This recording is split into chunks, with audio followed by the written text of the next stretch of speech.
Você conhece essa planta, sabe o nome dela e sabe para que serve?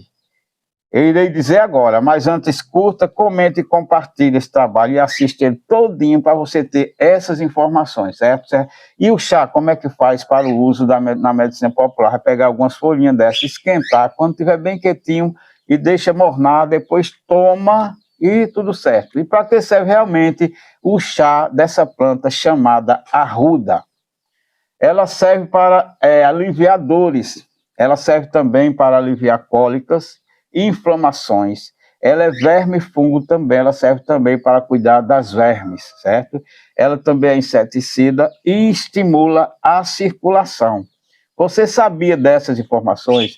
Se você sabia, deixa aí no comentário. Se você não sabia, deixa no comentário. Essa planta é a planta popular chamada arruda. Você conhece?